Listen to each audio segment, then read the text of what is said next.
গোটেই অসমখনতেই বৰ্তমান চৰকাৰখনে এটা অৰাজক পৰিস্থিতি সৃষ্টি কৰিছে।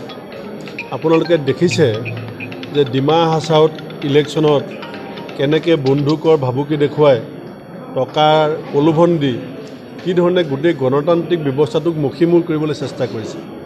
আমি কংগ্ৰেছ দলে আৰম্ভণিৰ পৰাই কৈছোঁ যে আলফাৰ লগত শান্তি আলোচনা যিমান পাৰি সোনকালে মীমাংসা হ'লে আমি ভাল পাওঁ।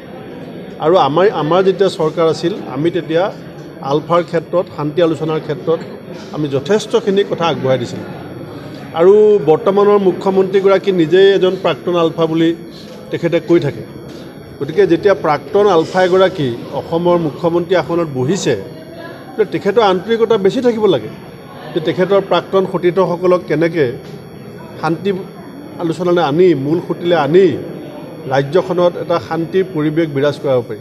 এই ধৰণৰ যদি ঘটনাবিলাক ঘটি থাকে তে কোনো ইয়াত ব্যৱসায় বাণিজ্য কৰা সাধাৰণ মানুহৰ যিটো নিৰাপত্তা এই নিৰাপত্তা বিঘ্নিত হ'ব। সেইকাৰণে আমি বিচাৰোঁ যে কেন্দ্ৰীয় চৰকাৰে এতিয়া 10 বছৰ হ'বলৈ হ'ল তেওঁলোকৰ এটা ভিজন ডকুমেণ্টছতে কথাটো আছিলে যে আলফাৰ সৈতে স্থায়ী শান্তি বিজেপিয়ে পোষকতা কৰে।